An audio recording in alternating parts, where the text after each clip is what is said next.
Before dawn, the Caribbean is a sheet of black glass. Somewhere off the Venezuelan coast, two small boats ride. Low in the water, the men on board have trained for months, or maybe they've just convinced themselves they have. They carry radios, plastic restraints, a few rifles, a sense of purpose, and an unspoken fear. Ahead of them, a shoreline that looks like a promise. Behind them, a continent, holding its breath.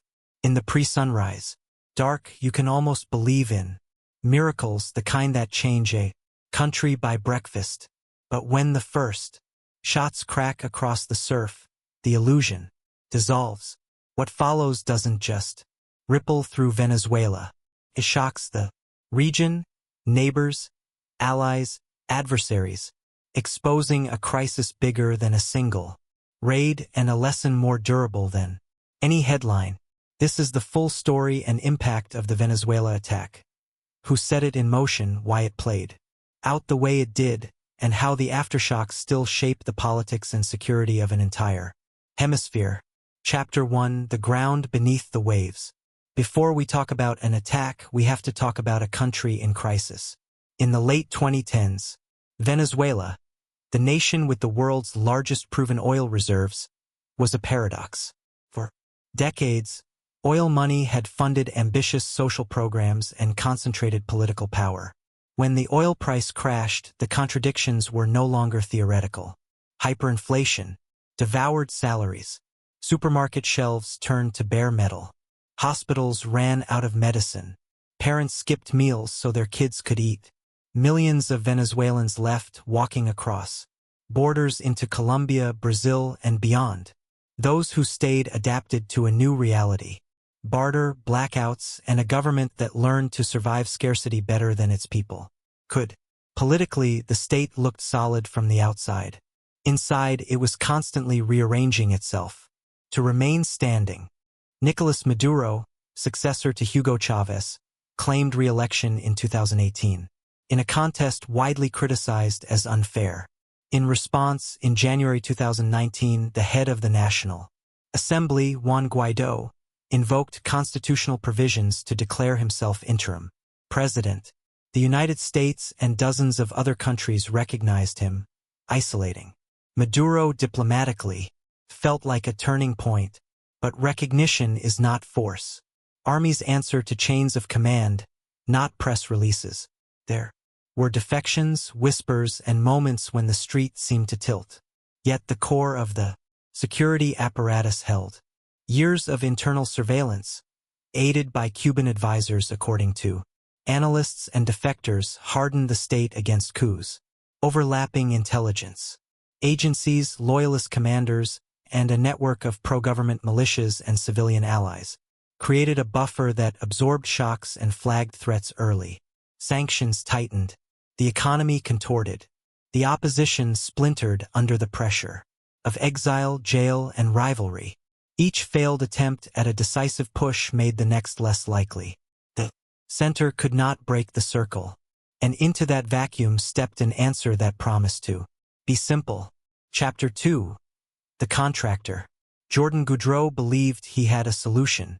A Canadian-born U.S. Army Special Forces veteran with tours in Iraq and Afghanistan, he set up a Florida-based security outfit called Silvercorp. Like dozens of small firms staffed by former military, it offered protection, consulting, and a story about capability. In the fog of Venezuela's crisis, Goudreau found an audience: Venezuelan exiles, dissident officers across the border in Colombia, and political figures who had run out of conventional options. Documents would later surface, draft contracts and general services agreements that read like a Hollywood pitch deck: training, logistics, planning, the promise of an operation that could remove Maduro and install an interim government. Two figures close to Guaido, political strategist J. Rendon and legislator Sergio Vergara, acknowledged signing a preliminary contract but said they halted the effort and cut ties without paying a cent. Goudreau maintained that he had a deal, that he was owed, and that he was moving forward. Paper trail met a denial. The truth, as often happens in crises, sat somewhere between contested signatures and unkept promises. On the Colombian side of the border, a small cluster of camps took shape. Defectors from the Venezuelan armed forces, poorly equipped, often poorly fed, drilled in anticipation of a mission that took on new contours with each retelling. One of the loudest voices was Cliver Alcala, a former Venezuelan general who had broken with the government. In March 2020, Colombian authorities seized a cache of weapons and gear linked to alleged plots against Caracas. Alcala went on the radio, took responsibility, spoke of a plan to liberate Venezuela, and then, facing U.S. narcotics charges, surrendered to American authorities. In a single week, the veil of secrecy tore. The plan's outlines became public. Its face disappeared on a plane. If discretion is a requirement for a covert mission, this was an omen. It was also an inflection point. The Associated Press published a detailed investigation describing the effort in the stark light of day. Any element of surprise was compromised. For a state wired to preempt, this was an invitation. Chapter 3, The Boats. In the first days of May 2020, 2 boats left the Colombian coast, bound for Venezuela. What exactly the men aboard believed they would accomplish remains debated. Was it a targeted snatch operation, an attempt to seize critical infrastructure, a provocation meant to catalyze a broader uprising? The stories differ. The facts don't. One boat approached the area of Puerto, near the main airport serving Caracas. It arrived in the pre-dawn dark. On shore, Venezuelan security forces were waiting. A firefight broke. The raid collapsed almost immediately. The government reported multiple dead and several captured.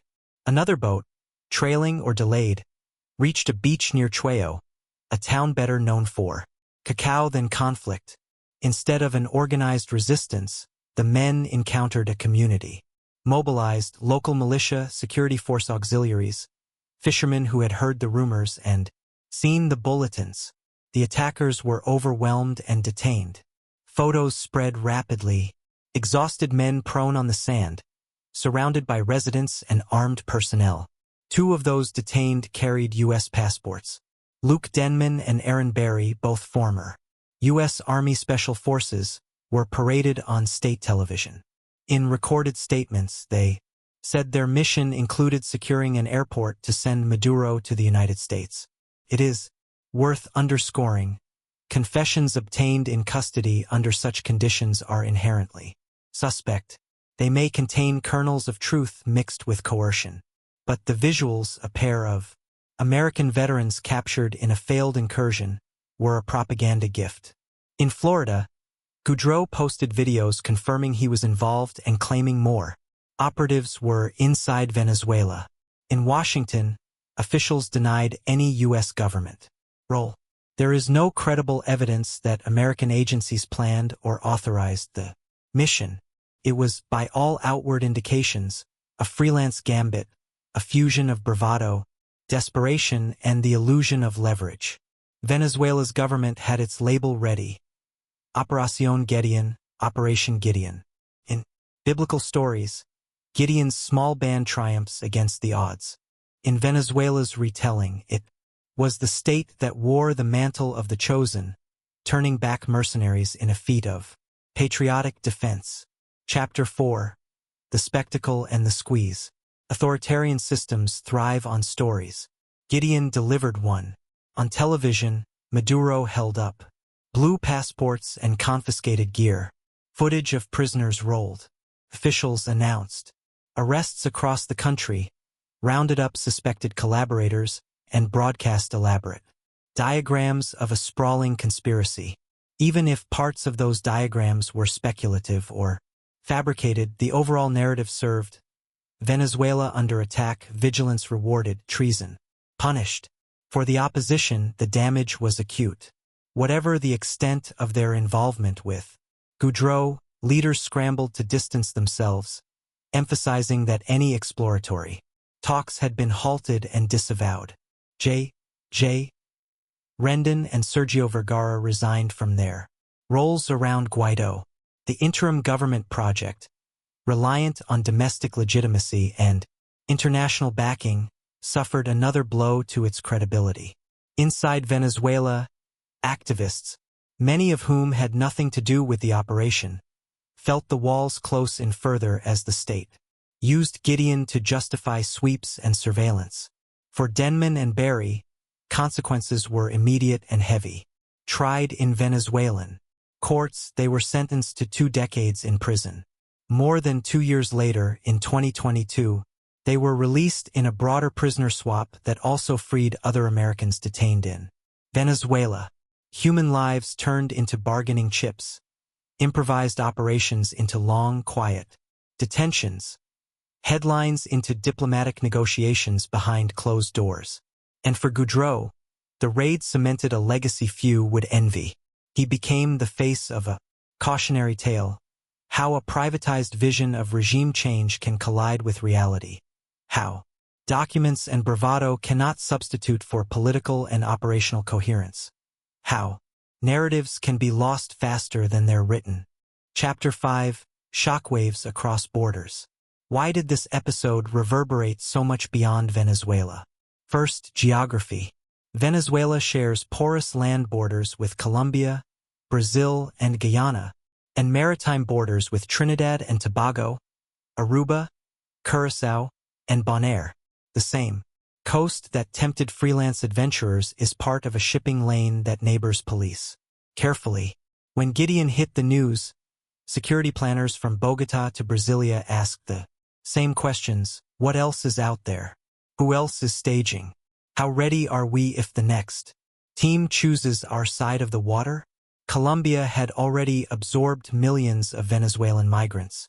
Its border regions host a mosaic of irregular armed groups, remnants of the FARC insurgency, factions of the ELN, and criminal bands who exploit smuggling routes and clandestine crossings. A failed incursion could trigger reprisals, displacements, and accusations on both sides. The Colombian government had been publicly critical of Maduro. Now it had to demonstrate that this territory would not be used for freelance invasions. Authorities tightened monitoring, raided suspected camps, and coordinated more closely with partners. In Brazil, the vast Amazonian frontier with Venezuela is sparsely populated and difficult to patrol. Any hint of paramilitary activity ricochets through indigenous territories and remote communities who already navigate seasonal swings in migration. Brasilia reinforced posts and signaled that it would not tolerate cross-border adventurism. For the Dutch Caribbean, Aruba, Curaçao, and Bonaire, just off the Venezuelan coast, Gideon was a reminder that their proximity is a vulnerability. Their economies depend on tourism and trade. Their security depends on staying out of the crosshairs. Authorities reviewed port procedures, flight lists, and informal traffic across the water. Trinidad and Tobago, Trinidad in particular, has long been a waypoint for legal and illegal flows. Too felt the ripple in its coastal villages. Second, diplomacy. Gideon intersected with a broader question: how to engage a state many consider authoritarian without empowering it, and how to support a fragmented opposition without creating incentives for stunts. Governments across the hemisphere, Mexico, Argentina, Chile, Canada, and Caribbean states within CARICOM, watched as Maduro used the raid to validate his narrative. The takeaway for many was simple: denounce the incursion, discourage copycats, and push the conversation back toward negotiation, elections, and humanitarian relief. Third, precedent. Gideon wasn't the first spectacular incident in Venezuela. In August 2018, explosive-laden drones detonated near a military parade as Maduro addressed the troops. The government blamed exiled opponents. Arrests followed. Conspiracy theories multiplied. In 2017, a rogue police officer commandeered a helicopter and attacked government buildings with grenades. Each episode created a logic loop. Dramatic action invites dramatic reaction. The state flexes. Space for lawful dissent narrows. the temptation to try something dramatic grows. Neighbors understood that loop all too well. Chapter 6. Who benefited, who blundered. In the aftermath, one truth was unavoidable. The operation strengthened the very actors it aimed to weaken. Maduro's government benefited most. It turned a security success repelling a small, poorly planned incursion into a political epic. The spectacle served as a rationale for new arrests, renewed surveillance, and further consolidation within the armed forces. It reminded would-be plotters that the state was not only hard to penetrate, but also willing to turn failures into content for domestic consumption. The Venezuelan opposition lost control of the narrative. Even if core leaders had tried to halt any freelance plots, the mere existence of signed drafts and loose associations allowed the government to blur distinctions. It raised questions about judgment, chain of command, and the dangers of outsourcing real political objectives to private actors. Inside the movement, it deepened fissures between maximalists, those who argued that only force could break the stalemate, and pragmatists who insisted that only tedious, incremental progress would survive. The U.S. government, despite its denials, found itself explaining why 2 American citizens were part of a rogue mission. In Latin America, where memories of covert U.S. operations stretch back decades, the optics were uncomfortable. Washington scrambled to separate its Venezuela policy, sanctions, recognition of the interim authority, support for negotiations, from the amateur theater of Gideon. The message to allies and adversaries became we weren't involved and we don't encourage this. The region collectively had to manage the risk of escalation by accident. What if the boats had been intercepted closer to Colombian waters? What if Venezuelan forces pursued suspects across borders? What if, in a foggy engagement, someone fired on the wrong flag? These questions prompted quiet coordination among militaries and coast guards. The unglamorous work of avoiding crises that start small and end big. Chapter 7. Anatomy of a Miscalculation. How did an operation this leaky get this far? The answer is a web of incentives and illusions. Exposure kills. Covert action depends on secrecy. Gideon was an open secret, a plan. Discussed across chats, teased on social media, investigated by major outlets, and blown apart by a weapons seizure in March 2020. By the time the boats launched, Venezuelan intelligence likely had informants throughout the network and a clear sense of timing and routes. Fantasy fills the gaps. The mission depended on a cascade of best-case assumptions. That the boats would land unseen, that local allies would materialize, that key units would defect. At the critical moment, that the president would be reachable, that an extraction would be possible. That's not planning. That's wish-casting. Fragmentation invites failure.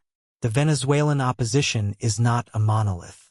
Add in exiled military figures with their own agendas, small bands of defectors in Colombia, and a U.S. contractor chasing payment and relevance, and you get a chain of command in name only. In that blur, bad ideas get through. Incentives twist judgment.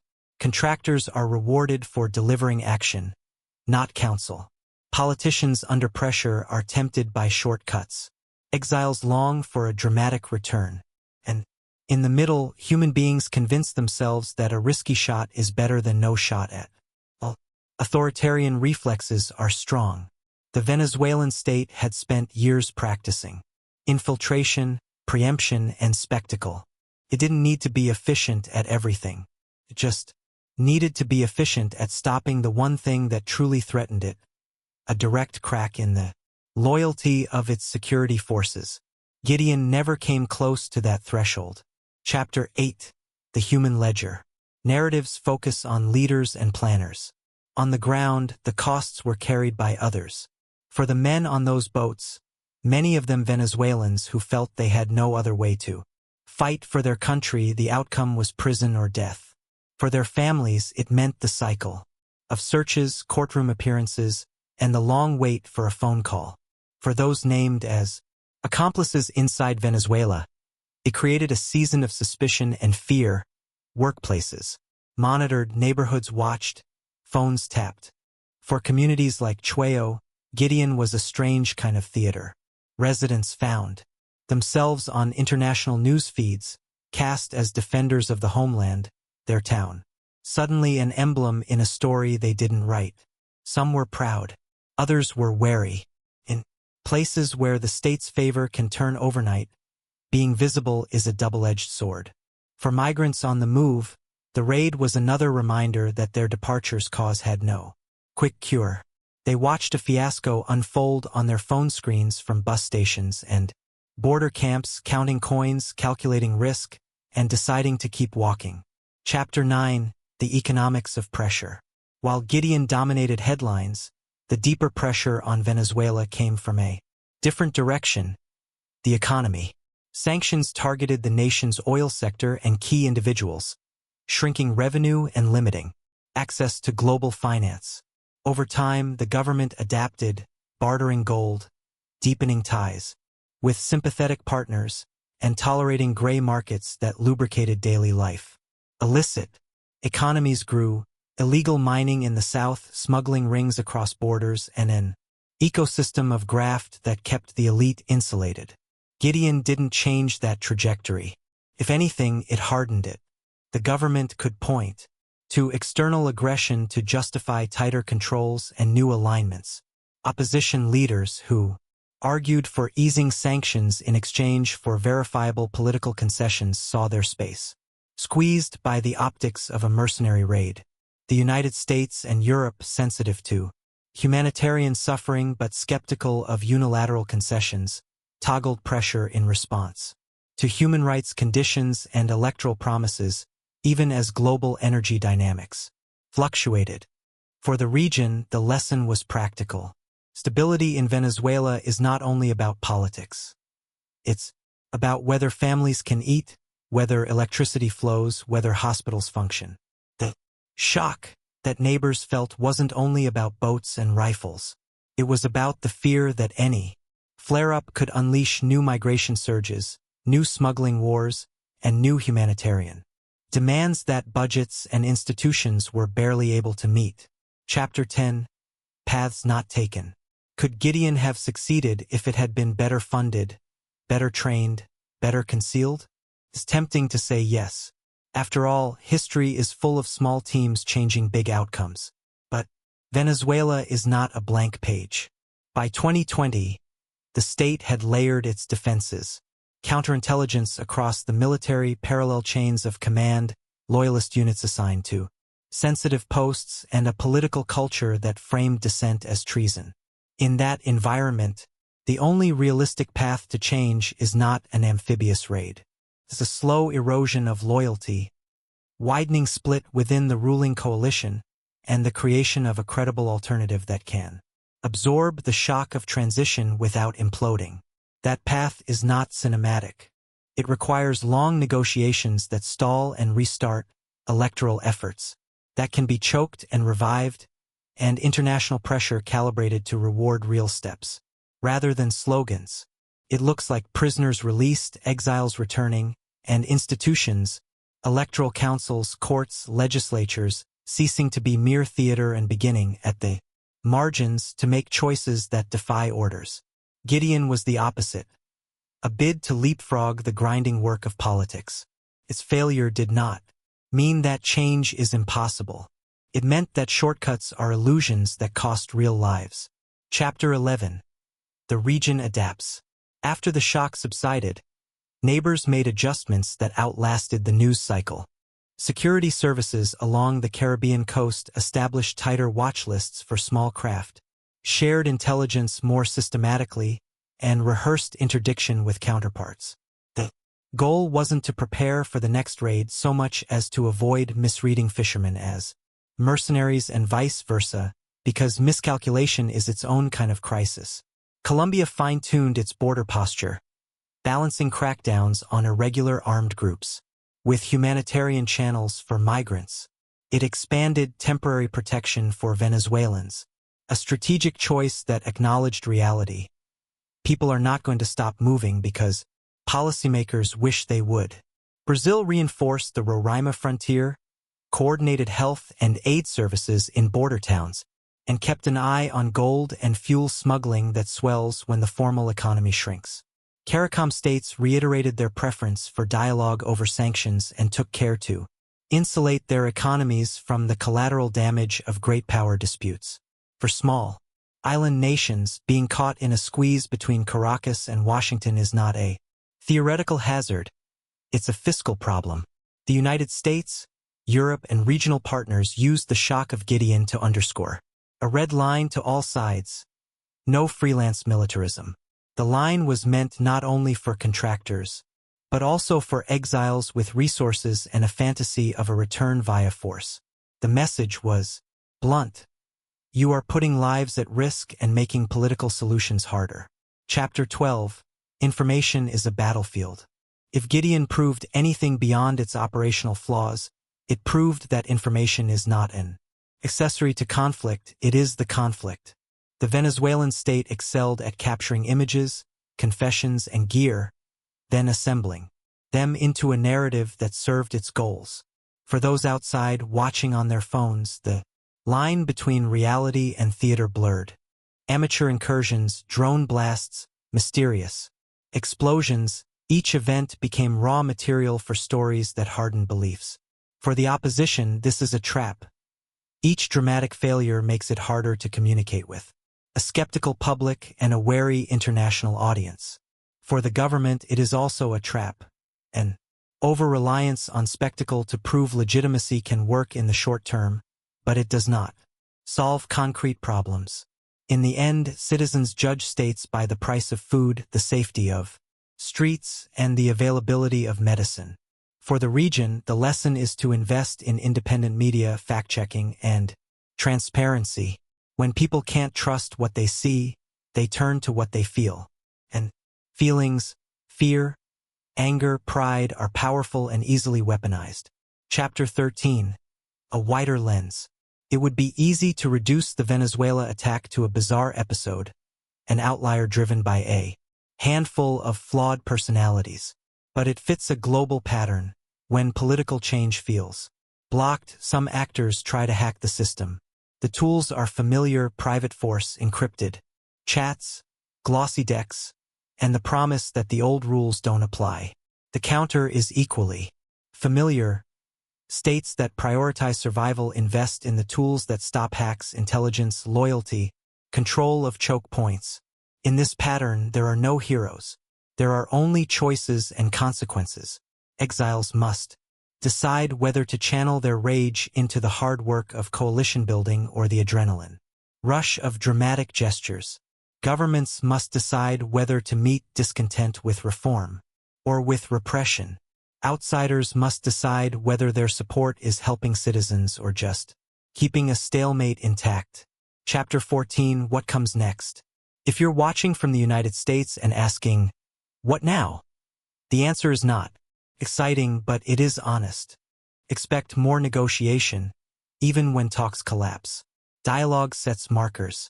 Agreements to release prisoners, allow observers, or adjust electoral rules may be partial and reversible, but they create expectations that are costly to betray. Expect varied pressure. Sanctions are a blunt instrument. Their calibration matters. When paired with clear, verifiable benchmarks on human rights, political space, and governance, they can steer behavior. When they become symbolic, they harden positions. Expect the opposition to evolve. Unity is not a slogan. It is an operating system. The more coherent the opposition strategy and the more credible its candidates, the harder it is to write them off as a cosplay government in exile. Expect the state to test boundaries. Disqualifications, arrests, shifting legal frameworks. These tactics aim to reduce the field before any vote is cast. The response must be both principled and pragmatic. Document abuses, rally coalitions, and keep a path open for participation that doesn't betray basic standards. Expect fewer theatrics. The lesson of Gideon is clear for anyone tempted to try again. Don't. Amateur militarism discredits causes, endangers innocence, and fortifies the very wall you're trying to breach. Chapter 15. The Long View. Venezuela will not be trapped in this moment forever. Authoritarian systems often look permanent right up until they crack. Cracks rarely begin on beaches. They begin in institutions when compliance turns to quiet refusal. They begin in elite coalitions when the costs of staying outweigh the risks of leaving. They begin in neighborhoods when fear no longer works and apathy turns into organization. No one can script that arc, but we can describe the conditions that make it possible. Society with access to food, medicine, and some economic oxygen is better able to organize and demand change than one living hand-to-mouth. An opposition that understands the grammar of patience has a better chance than one fluent in the language of stunts. An international community that sets clear incentives and sticks to them is more persuasive than one chasing headlines. Chapter 16. The Final Measure. The Venezuela attack that shocked the region now lives as symbol more than strategy. Symbol of what not to do, of how desperation can be manipulated, of how power can turn a fiasco into a cashmere glove that hides a clenched fist.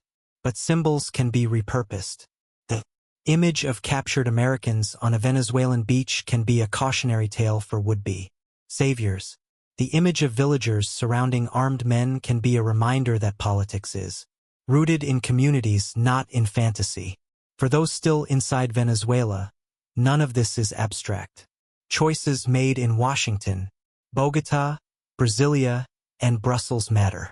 So do choices made in Caracas kitchens and in apartment courtyards. The region can help by keeping doors open for negotiation, by investing in humanitarian relief that isn't politicized, and by resisting the seduction of easy solutions sold by the loudest bidder. For those watching from afar, the simplest test remains the best. If a plan depends on secrecy but is being sold in public, it's not a plan. It's a pitch, and pitches don't change countries. People do. Epilogue. Not every wave announces itself. Some roll in quietly, reshape the sand, and recede. Gideon was not that wave. It rose fast, broke loud, and left debris that everyone could see. The real work, the kind that endures, rarely looks dramatic in the moment. It looks like 1,000 small courage acts. A judge who applies the law by the book. A soldier who refuses an illegal order. A journalist who keeps reporting after her sources vanish. A neighbor who opens his door in a blackout. Over time, those acts ripen into change. One night off a Caribbean shore, boats tried to force history. They failed. The region felt the shock and then steadied. The lesson remains sharp and simple. Nations are not remade in the dark by strangers. They are repaired in the daylight by those who will live with what comes next.